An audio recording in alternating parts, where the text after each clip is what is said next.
नमस्कार दोस्तों, मैं युवनास आप सबका स्वागत करता हूं ड्रीम सक्सेस एकेडमी में। दोस्तों आज हम लोग जीके जीएस के कुछ इंपॉर्टेंट प्रश्नों को कवर करेंगे।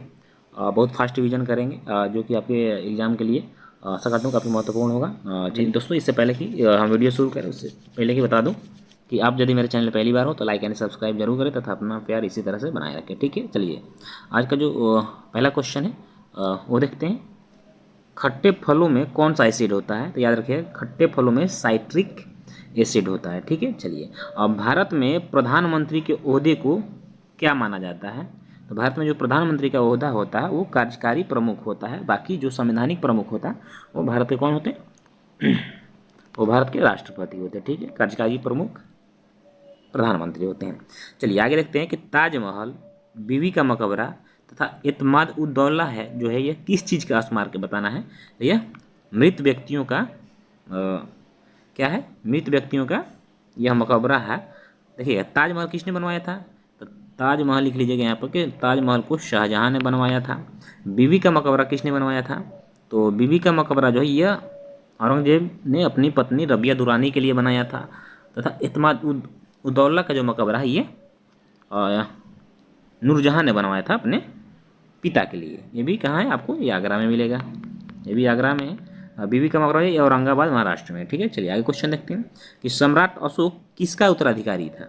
यह बिंदुसार का उत्तराधिकारी तथा चंद्रगुप्त मौर्य के पोता थे। ठीक है, चलिए अगला क्वेश्चन है, भारतीय संविधान जो है को पहली बार कब संशोधित किया गया था? तो भारतीय संविधान को सबसे पहले सन 1950 ईस्वी में संशोधित कर दिया गया था। रॉलेट एक्ट को किस वर्ष लागू किया गया था? यह 1919 ईस्वी में लागू किया गया था। याद रखें 13 अप्रैल सन 1919 को। डेट भी आप साथ में याद करते चलिएगा। चलिए अगला क्वेश्चन है कि महाराणा प्रताप जो है बुलबुल किसे कहते थे? तो महाराणा प्रताप जो है बुलबुल अपने किसको? अपने घोड़े को बुलबुल कहते थे। अपने घोड़े को बुलबुल कहते थे। इनके घोड़े का क्या नाम था? याद रखिएगा, इनके घोड़े का नाम जो है चेतक था। ठीक है, चलिए अगला क्वेश्चन है कि बॉक्सर इवाइंडर होलीफील्ड, बॉक्सर यानी इवाइंडर होलीफील्ड को किस अन्य नाम से जाना जाता है? तो इसे द रियल डील के नाम से भी जाना जाता है। ठीक है, चलिए अगला क्वेश्चन है कि सिंधु घाटी सभ्यता का बंदरगाह कहाँ पर है? तो सिंधु घाटी सभ्यता का बंदरगाह जो है लोथल में पाया गया है। और यह जो है किस राज्य में? तो लोथल जो है याद रखिएगा गुजरात में। ठीक है, चलिए अगला क्वेश्चन है कि जैन धर्म में महावीर जो थे, महावीर को क्या माना जाता था? तो जैन धर्म में महावीर जो थे यह जैन धर्म के वास्तविक संस्थापक महावीर को माना जाता है। जबकि ऋषभदेव लिख लीजिए, ऋषभदेव जो थे यह जैन धर्म के प्रथम तीर्थंकर थे। ठीक है, चलिए अगला क्वेश्चन है, यहाँ से 10 क्वेश्चन आपको कंप्लीट होते हैं। चलिए अब 11वां क्वेश्चन देखेंगे। 11वां क्वेश्चन है कि मगध के उत्थान के लिए निम्न में से कौन सा शासक उत्तरदायी है? तो मगध पे सबसे पहले किस वंश ने शासन किया? तो अलग हर्यक वंश ने किया। और हर्यक वंश का जो संस्थापक था वह बिंबिसार था। ठीक है, चलिए भारत में प्रोफेशनल T20 क्रिकेट लीग का क्या नाम है? आप सबको पता होगा, ये जिसे हम IPL कहते हैं। ठीक है, चलिए भारत के राष्ट्रपति कौन है? रामनाथ कोविंद इसमें टाइप कर दिया गया, किंतु अब लीजिए भारत के राष्ट्रपति जो है अभी कौन है?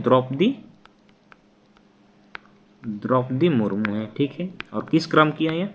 यह 15वें क्रम की। और इसे याद करिए क्योंकि ये क्वेश्चन आते रहता है। ठीक है, क्रम पूछ देगा आपको एग्जामों में, कौन से क्रम के राष्ट्रपति हैं? 15वें क्रम की राष्ट्रपति। चलिए 15 नंबर क्वेश्चन देखेंगे कि इसरो का हेड क्वार्टर कहाँ है? तो इसरो का जो हेड क्वार्टर है वो बेंगलुरु में है। और अभी इसने फिलहाल में ही क्या 14 जुलाई को चंद्रयान 3 का सफलतापूर्वक प्रक्षेपण किया है। ठीक है, चलिए अगला क्वेश्चन है कि संसद में कौन से 2 हाउसेस हैं? आप सबको पता है, एक लोकसभा और एक राज्यसभा है। ठीक है, 2 संसद में हाउसेस हैं। भारत का जो सबसे छोटा राज्य है वह गोवा है। रामायण के लेखक कौन है? वाल्मीकि हैं। ठीक, चलिए अगला क्वेश्चन है कि भारत में ब्लू सिटी के नाम से किस शहर को जाना जाता है? भारत में ब्लू सिटी के नाम से जोधपुर को जाना जाता है। चलिए क्वेश्चन नंबर 20 है, भारत में कौन सी नोट इशू सिस्टम फॉलो की जाती है? मिनिमम रिजर्व सिस्टम जो है यह नोट के लिए फॉलो किया जाता है। ठीक है, चलिए क्वेश्चन नंबर 21 देखेंगे हम कि भारतीय संविधान में कितनी भाषाएं हैं? तो भारतीय संविधान में जो वर्तमान में कितनी भाषाएं हैं? वर्तमान में 22 भाषाएं हैं। जब हमारा संविधान बना था उस समय कितनी भाषाएं थी? तो उस समय 14 भाषाएं थी। ठीक है, चलिए अगला क्वेश्चन है कि क्वेश्चन नंबर 22 है कि भारत के किस राज्य की आबादी सबसे ज़्यादा है। भारत के किस राज्य की आबादी सबसे ज़्यादा है, ठीक। तो यहाँ पर लिखिए उत्तर प्रदेश, ठीक है, उत्तर प्रदेश। और माफ करिएगा टाइप करने में गलत हो गया है। हाँ, अगला क्वेश्चन है कि मिल्खा सिंह को क्या कहा जाता है। तो मिल्खा सिंह को जो फ्लाइंग सिख ऑफ इंडिया कहा जाता था। भारत का सबसे बड़ा राज्य कौन सा है। तो भारत का सबसे बड़ा राज्य यदि हम क्षेत्रफल की दृष्टि से देखें, क्षेत्रफल की दृष्टि से देखें तो राजस्थान है, और जनसंख्या की दृष्टि से उत्तर प्रदेश है, ठीक है। चलिए अगला क्वेश्चन है कि भारत में कितने राज्य और कितने न्यूनतम टेरिटरी हैं। तो वर्तमान समय में आपको भारत में जो है 28 राज्य और 8 क्या है 28 और फिर लास्ट 8 जो है इसको टेरिटरी यूनियन टेरिटरी कर लीजिएगा, ठीक है। तो 28 राज्य हैं, 8 यूनियन टेरिटरी है, ठीक है। चलिए भारत के 14वें प्रधानमंत्री कौन है। तो यह नरेंद्र मोदी हैं, ठीक। चलिए अगला क्वेश्चन है कि गुप्त काल में कौन सी गुफाएं निर्मित की गई थी। तो गुप्त काल में अजंता की जो गुफाएं हैं ये निर्मित की गई थी। 7 अजूबों में कौन सा अजूबा आगरा में स्थित है। तो ताजमहल स्थित है। सह्याद्री और किस नाम से जानते हैं। तो द वेस्टर्न घाट्स यानी पश्चिमी घाट के नाम से हम सह्याद्री को भी जानते हैं। भारत की जो सबसे पुरानी पर्वत श्रृंखला है वो अरावली की पर्वत श्रृंखला है, ठीक है। और ये क्वेश्चन बढ़िया है, इस तरह क्वेश्चन एग्जामों में आपको देखने को मिलेंगे, ठीक है। चलिए अब हम क्वेश्चन नंबर 31 देखेंगे। क्वेश्चन नंबर 31 कह रहा है ट्विन सिटीज कौन से दो शहरों को कहा जाता है। तो हैदराबाद तथा सिकंदराबाद को हम ट्विन सिटीज कहते हैं, और यह वर्तमान में क्या है तेलंगाना का राजधानी है, ठीक। चलिए अब भारत के राष्ट्रपिता कौन थे। महात्मा गांधी को कहा जाता है। हमारा राष्ट्रगान किसने लिखा। तो रविंद्रनाथ टैगोर ने लिखा। राष्ट्रगीत को भी जो बंकिम चंद्र चटर्जी ने लिखा, ठीक है। चलिए अगला क्वेश्चन है कि father of the Indian constitution किसे कहा जाता है। तो father of the Indian constitution के नाम से हम डॉक्टर बी आर अम्बेडकर को जानते हैं। भारत का गणतंत्र दिवस मनाया जाता है 26 जनवरी को। आंध्र प्रदेश का लोक नृत्य कुचिपुड़ी है। आंध्र प्रदेश का लोक नृत्य क्या है कुचिपुड़ी है। जबकि कथकली जो है याद रखिए कथकली यह केरल का लोक नृत्य है, ठीक। मोहिनीअट्टम जो है यह तमिलनाडु का लोक नृत्य है। भारत के गृह मंत्री कौन है। तो वर्तमान में जो भारत के गृह मंत्री अमित शाह हैं। भारत के वित्त मंत्री कौन है। वित्त मंत्री निर्मला सीतारमण है। रेल मंत्री कौन है। तो अश्विनी वैष्णव लिख लीजिए, अश्विनी वैष्णव है, ठीक है।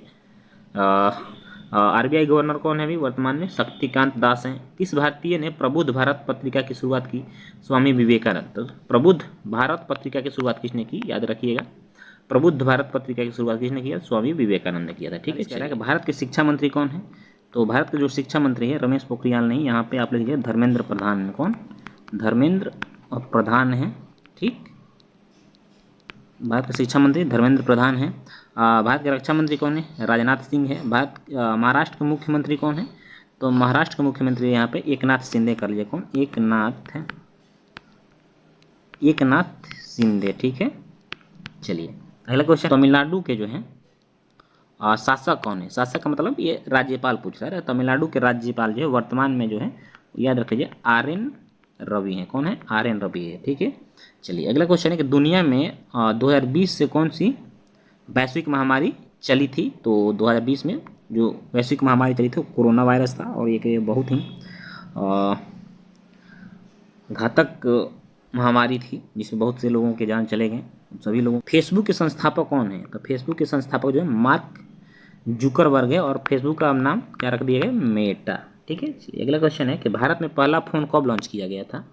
तो भारत में जो पहला फ़ोन लॉन्च किया गया था सन 1995 ईस्वी में किया गया था। लेवरेज एजुकेशन के संस्थापक कौन है। तो लेवरेज एजुकेशन के जो संस्थापक हैं वो अक्षय चतुर्वेदी हैं, ठीक है। चलिए CA का फुल फॉर्म क्या है। तो CA का फुल फॉर्म जो है चार्टर्ड अकाउंटेंट है, ठीक। क्वेश्चन नंबर 50 देखेंगे कि भारत में लाइसेंस प्राप्त करने की जो आयु है वो कितने वर्ष है। तो भारत में लाइसेंस जो प्राप्त करने की आयु 18 वर्ष है, ठीक है। तो दोस्तों इस तरह से हम लोगों ने बहुत ही कम समय में लगभग 50 क्वेश्चन के सेट को कवर कर लिए। कम समय में आपको 50 क्वेश्चनों का रिवीजन हो जाएगा। चलिए तो अब किसी और टॉपिक पे मिलेंगे हम किसी नेक्स्ट वीडियो में। यदि आप मेरे चैनल पर नए हो तो लाइक एंड सब्सक्राइब जरूर करें तथा अपना प्यार इसी तरह से बनाए रखें, ठीक है दोस्तों। फिर मिलेंगे, तब तक के लिए जय हिंद, वंदे मातरम।